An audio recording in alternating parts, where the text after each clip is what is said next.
Hello दोस्तों, जय श्री कृष्णा। दोस्तों क्या आपने कभी सोचा है कि आखिर क्यों कुछ घरों में ऐसी संतान पैदा होती है जो अपने माता पिता को बहुत दुख देती है। आपने देखा होगा कि कई बार पति पत्नी में सामंजस्य नहीं बन पाता, जबकि दोनों अपनी ओर से भरसक प्रयास करते हैं, फिर भी उनके रिश्ते में तालमेल नहीं बैठ पाता। आखिर ऐसा क्यों होता है? क्यों एक पिता और पुत्र को पालने में कोई कसर नहीं छोड़ता? वह हर संभव प्रयास करता है कि उसका बेटा हमेशा सुखी रहे, लेकिन जब वही बेटा बड़ा होता है तो वह अपने पिता को दुख देता है। क्यों? एक व्यक्ति अपने खान पान में सतर्कता बरतता है, संयमित जीवन जीता है, फिर भी उसका पूरा जीवन बीमारियों से घिरा हुआ रहता है। और क्यों कोई व्यक्ति दिन रात मेहनत करने के बावजूद भी अभ्यासों का जीवन बिताने के बावजूद अभावों में जीवन बिताने को मजबूर होता है? आखिर ऐसा क्यों होता है? दोस्तों, ऐसे अनगिनत प्रश्न हैं जो हमारी समझ से परे हैं। दोस्तों, हमारे धर्म ग्रंथों के अनुसार पूर्व जन्मों में किए गए कर्मों का फल हमें इस जन्म में भुगतना पड़ता है। कर्म चाहे अच्छे हों या बुरे, लौटकर जरूर आते हैं, कोई माने या ना माने। लेकिन यह बात बिल्कुल सत्य है कि हमारे कर्म हमारे पास वापस जरूर आते हैं। कहीं किसी के घर में सुख देने वाली संतान जन्म लेती है तो कहीं दुख देने वाली। आखिर ऐसा क्यों होता है? दोस्तों, कहीं ना कहीं यह सब हमारे अपने ही कर्मों का फल है, जिसके कारण यह सब होता है। दोस्तों, इन बातों को समझने के लिए हम आज आपको एक कथा सुनाने जा रहे हैं जो हर व्यक्ति के लिए महत्वपूर्ण है। मेरा आपसे निवेदन है कि इस कथा को अंत तक पूरा सुनिए। इसमें हम आपको बताएंगे कि कैसे पूर्व जन्म में किए गए कर्म इस जन्म में हमारे जीवन को प्रभावित करते हैं। दोस्तों, कथा को शुरू करने से पहले कमेंट बॉक्स में लिखिए जय श्री राधे कृष्णा। वीडियो को भी लाइक करें और अपने दोस्तों के साथ भी शेयर करें और चैनल को सब्सक्राइब करना ना भूलें। तो अधिक देर ना करते हुए इस कथा को शुरू करते हैं। दोस्तों, यह बहुत पुराने समय की बात है।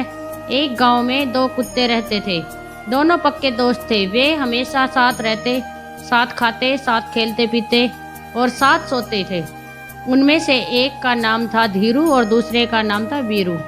एक दिन धीरू और वीरू जब आराम से बैठे थे तो वे आपस में बातें करने लगे। धीरू बोला, मित्र वीरू, कभी कभी मैं सोचता हूँ कि हमने कौन से ऐसे बुरे कर्म किए थे जो हमें इस जन्म में कुत्ते का जन्म मिला है। सुबह से शाम तक हम दोनों दौड़ते दौड़ते हालत खराब हो जाती है। तब कहीं जाकर पेट भरने को थोड़ा बहुत मिलता है। कई बार तो जिस दरवाजे पर जाता हूँ तो वहाँ से डंडे मारकर भगा दिया जाता है। खाना तो दूर की बात, उल्टे डंडे की मार खानी पड़ती है। वीरू ने सहमति जताते हुए कहा, मित्र धीरू, तुम बिल्कुल सही कह रहे हो।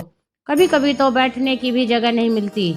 जहाँ थोड़ी देर के लिए बैठता हूँ तो कोई आकर डंडे मारकर वहाँ से भी भगा देता है।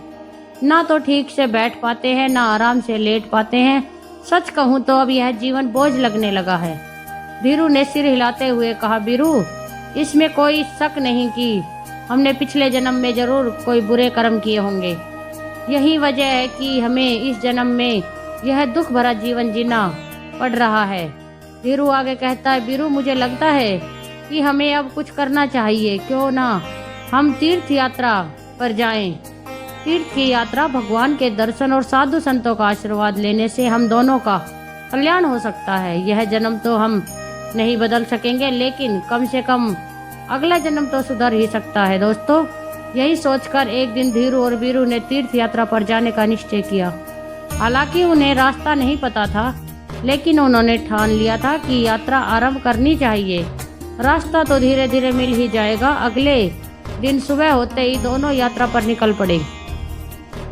रास्ते में चलते चलते जब रात हो गई तो वे एक गांव के बाहर एक बड़े पेड़ के नीचे रुक गए। दिन भर की थकान से वे इतने चूर हो गए कि तुरंत सो गए।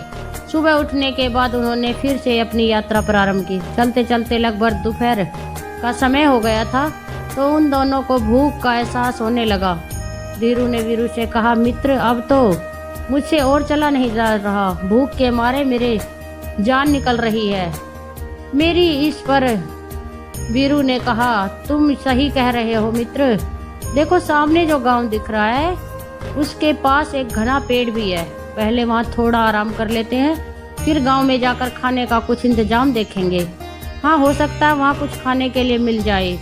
अभी वह दोनों उस पेड़ के नीचे विश्राम कर ही रहे थे, तभी उन्हें पास में कुछ चूहे भागते हुए दिखे।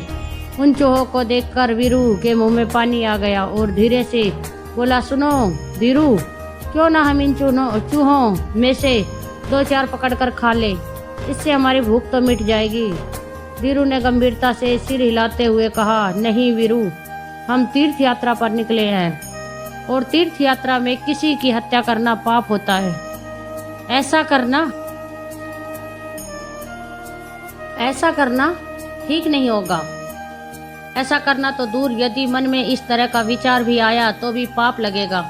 हम पुण्य कमाने के लिए तीर्थ यात्रा पर निकले हैं, अगर यह पाप कर लिया तो हमारी पूरी तीर्थ यात्रा व्यर्थ हो जाएगी। वीरू ने कहा, तो फिर कोई और उपाय सोचो जिससे किसी भी जीव की हत्या ना हो और हमारा पेट भी भर जाए। यह सुनकर दोनों मित्र वहां से आगे बढ़ गए। चलते चलते वे एक चौराहे पर पहुंचे जहां एक मंदिर था। कुछ देर आराम करने के बाद दोनों ने तय किया कि अब उन्हें अलग अलग दिशा में जाना चाहिए। वीरू ने कहा, अगर हम साथ चलेंगे तो दोनों का पेट ठीक से नहीं भरेगा, अलग अलग जाएंगे तो जो भी मिले हम खा लेंगे। दोनों ने यह भी तय किया कि वापस लौटने पर इसी चौराहे पर मिलेंगे, जो यहाँ पहले पहुँच जाएगा वह दूसरे का यहीं रुककर इंतजार करेगा। इसके बाद दोनों अलग अलग दिशाओं में चल पड़े। वीरू चलते चलते एक गांव में जा पहुंचा। उस गांव में एक सोनार रहता था। उस समय वह सोनार पूजा कर रहा था और उसकी पत्नी ने उसके लिए खाना तैयार करके थाली में परोसा था। थाली में पूरी सब्जी, खीर, दाल, चावल, अचार, दही आदि सजा हुआ देखकर वह सुनार पूजा खत्म करके भोजन के लिए बैठा ही था कि तभी धीरू झट से थाली में मुंह डालकर 2-3 पूरियां उठाकर वहां से भाग गया। सुनार यह देखकर हंसते हुए बोला, राधे कृष्णा, राधे कृष्णा। उसने उठकर हाथ धोकर अपनी पत्नी से कहा, बेचारा यह कुत्ता बहुत भूखा लग रहा है, इसलिए तुम यह थाली इसे ही खिला दो, शायद इसकी भूख मिट जाए। सुनार की पत्नी को यह बात बिल्कुल पसंद नहीं आई। वह गुस्से में बोली, यह आप क्या कह रहे हो? इस कुत्ते को यह थाली, इसमें मैंने कितनी मेहनत से स्वादिष्ट पकवान बनाए हैं और आप इसे कुत्ते को खिलाने की बात कर रहे हो। सुनार के मन में दया का भाव उमड़ पड़ा। उसने अपनी पत्नी से कहा, तुम सही कहती हो, पर शायद यह कुत्ता बहुत भूखा है, क्या पता इसके भाग्य में ही आज यह थाली लिखी हो। कहते हैं दाने दाने पर खाने वाले का नाम लिखा होता है, इसलिए इसे यह थाली मिलनी ही थी और इसने इसे झूठा कर दिया। इसके बाद सुनार ने धीरू को पेट भर खाना खिलाया। धीरू ने तृप्त होकर सुनार को मन ही मन दुआएं दी और आशीर्वाद देते हुए वहां से चला गया। उधर वीरू इधर उधर भटकते हुए एक व्यापारी के घर जा पहुंचा। व्यापारी ग्राहकों से झगड़ कर थका मांदा अपने घर लौटा था। उसकी पत्नी ने उसके लिए तरह तरह के पकवान और मिठाई से सजी थाली रखी थी और वहां से चली गई थी। जब वह व्यापारी खाने के लिए बैठा और थाल खोल करके भोजन करने के लिए तैयार हुआ ही था कि तभी वीरू ने मौका पाकर थाली में मुंह डाल दिया और एक रोटी का टुकड़ा तोड़कर भागने की कोशिश करने लगा। यह देखकर व्यापारी का पारा चढ़ गया। उसकी आंखें गुस्से से लाल हो गई। उसने कोने में रखी लाठी उठाई और गालियां देते हुए वीरू की कमर पर जोर से वार किया। दर्द से चिल्लाते हुए वीरू वहीं गिर पड़ा। उसकी कमर टूट चुकी थी और वह भागने में असमर्थ हो गया। व्यापारी ने गुस्से में आकर उस पर 2-4 लाठियां और मार दी। वीरू अधमरा हो गया। वह सोचने लगा, मैं तो यहाँ पेट की आग बुझाने आया था, लेकिन यहाँ तो जान पर बनाई है। यह व्यापारी कितना निर्दयी है कि एक पूरी का टुकड़ा भी बर्दाश्त नहीं कर सका और मेरी कमर तोड़ डाली। इधर वीरू पेट भर खाना खाकर चौराहे पर आराम से बैठा था और अपने साथी वीरू का इंतजार कर रहा था। वह बार बार इधर उधर देखता, लेकिन वीरू कहीं नजर नहीं आ रहा था। समय बीतता गया और जब वीरू नहीं लौटा तो वह लाचार और उदास होकर चौराहे पर बैठ गया। थोड़ी देर और इंतजार करने के बाद धीरू ने फैसला किया कि वह वीरू को ढूंढने निकलेगा। उसका दिल बेचैन था और वह अपने दोस्त की तलाश में चल पड़ा। कुछ दूर चलने के बाद उसे वीरू नजर आया। वह दौड़ते हुए उसकी तरफ बढ़ा। उसकी टूटी हुई कमर देखकर वह बहुत ही दुखी हुआ। उसने पूछा, भाई यह तुम्हारे साथ क्या हुआ? ऐसा किसने किया? कौन इतना निर्दयी है जिसने तुम्हारी कमर तोड़ दी सिर्फ एक रोटी के लिए? वीरू की आंखों में आंसू आ गए। उसने दर्द से कराते हुए धीरू को पूरी कहानी सुनाई। कहानी सुनकर धीरू की आंखों में आंसू आ गए। वह दुख से भर गया। कहानी सुनकर वीरू गुस्से से बोला, मैं उस व्यापारी से बदला जरूर लूंगा। उसे बताऊंगा कि खुद की कमर कैसे टूटती है। लेकिन वह क्या करता? वह तो मजबूर था। वह अधम योनि में जो जन्म ले चुका था और वह कुत्ते की योनि में था। धीरू भी कृतज्ञ होकर बोला, मुझे भी उस सुनार का कर्ज चुकाना है। उसने मुझ पर कितनी कृपा की है। इन सब बातों पर विचार करते हुए आखिर वे दोनों कुत्तों ने यह फैसला किया कि उन्हें अब अपने प्राणों को त्याग देना चाहिए और प्राण त्यागने के पश्चात उनके घर में जन्म लेना चाहिए। इसके बाद दोनों कुत्ते धीरू और वीरू एक नदी में डुबकी लगाकर अपने प्राण त्याग देते हैं। संयोगवश व्यापारी को कोई संतान नहीं थी और ना ही सुनार के घर पर धीरू का जन्म हुआ और व्यापारी के घर पर वीरू का जन्म हुआ। व्यापारी बहुत खुश हुआ, लेकिन उसकी खुशी ज़्यादा देर नहीं टिक पाई। जैसे ही व्यापारी के घर पुत्र पैदा हुआ, उसका बैल मर गया और उसकी पत्नी भी बीमार रहने लगी। साथ ही उसके बेटे के पहले ही जन्मदिन पर व्यापारी के हरे भरे खेतों में जानवर घुस गए, जिससे व्यापारी का जीवन मुश्किल में भर गया। उधर सुनार के घर में भी जब पुत्र पैदा हुआ तो पुत्र के जन्म के साथ ही सुनार की पगड़ी राज दरबार में ऊंची हो गई। सुनार ने राजा को एक युद्ध में जीत की बात बताई, जिससे प्रसन्न होकर राजा ने उसे राजमंत्री नियुक्त किया और उसे एक महल और अपार धन भेंट दिया। जैसे जैसे सुनार का बेटा बड़ा हुआ, वह अपने पिता के समान तेजस्वी और गुणी साबित होने लगा। उसने कम उम्र में ही शास्त्रों का गहन अध्ययन कर लिया था। उसकी विद्वता का आलम यह था कि बड़े बड़े विद्वान भी उसके शास्त्रार्थ में पराजित हो जाते थे। यह देख सुनार का हृदय गर्व और आनंद से भर जाता था, क्योंकि उसका पुत्र उसे हर कदम पर सुख देता था। वहीं दूसरी और व्यापारी का बेटा बिल्कुल अलग स्वभाव का निकला। वह आलसी और दुष्ट प्रवृत्ति का था। हर छोटी बड़ी बात पर अपने पिता को ताने मारता, गालियां देता और घर का पैसा जुए में बर्बाद करता। व्यापारी अपने बेटे की ऐसी हरकतों से परेशान होकर अत्यंत दुखी होने लगा।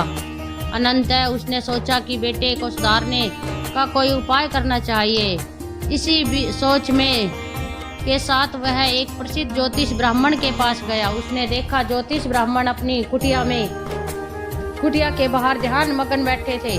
फिर वह व्यापारी उसके पास गया और अपनी समस्या उसके सामने रखी। ज्योतिष ब्राह्मण ने उसकी बात सुनी और कहा, तुम्हारे बेटे को सुधारने का सबसे अच्छा उपाय है उसका विवाह। तुम अपने बेटे का विवाह करवा दो। विवाह का बंधन अक्सर बुरे से बुरे स्वभाव को भी बदल देता है। फिर व्यापारी ने ब्राह्मण को प्रणाम किया और घर लौटकर तुरंत अपने बेटे का विवाह करने का निर्णय लिया। वह अपने पुत्र के लिए योग्य कन्या की तलाश करने लगा। उधर सुनार ने भी अपने पुत्र के विवाह का विचार किया और शीघ्र ही उसका विवाह एक सुशिक्षित और गुणी लड़की से करवा दिया। सुनार की बहू ने आते ही अपने ससुराल को स्वर्ग बना दिया और उसका व्यवहार ऐसा था कि उसने पूरे परिवार को खुशियों से भर दिया। दूसरी तरफ व्यापारी ने भी अपने बेटे का विवाह करवाया, लेकिन विवाह के अगले ही दिन एक भयानक घटना घटी। उसका बेटा अचानक चल बसा।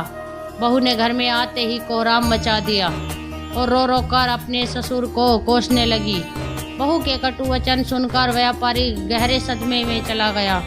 उसने अपनी हालत पर रोते हुए दीवार से सिर पटकना शुरू कर दिया और चिल्लाने लगा, मेरा बेटा मेरी कमर तोड़कर चला गया। दोस्तों, यह कहानी हमें सिखाती है कि जैसा हम कर्म करते हैं वैसा ही फल हमें भोगना पड़ता है, चाहे वह कर्म इस जन्म के हों या पिछले जन्मों के। जैसे इस कहानी में सुनार ने अपने जीवन में अच्छे कर्म किए, जिसके कारण उसे एक सुखद और गुणवान संतान मिली, वहीं व्यापारी के बुरे कर्मों का परिणाम उसे दुखी और अहंकारी संतान के रूप में मिला।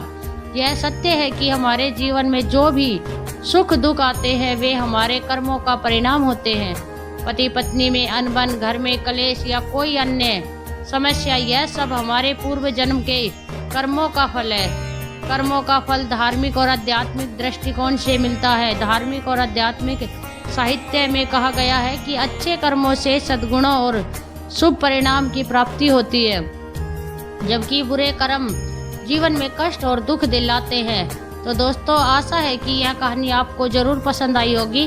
अगर यह वीडियो आपको अच्छी लगी हो तो वीडियो को लाइक और चैनल को सब्सक्राइब अवश्य करें। इस वीडियो को अपने दोस्तों के साथ भी शेयर करें। कमेंट बॉक्स में लिखिए जय श्री राधे कृष्णा। तो मिलते हैं अगली वीडियो के साथ। तब तक के लिए आप सब का बहुत बहुत धन्यवाद।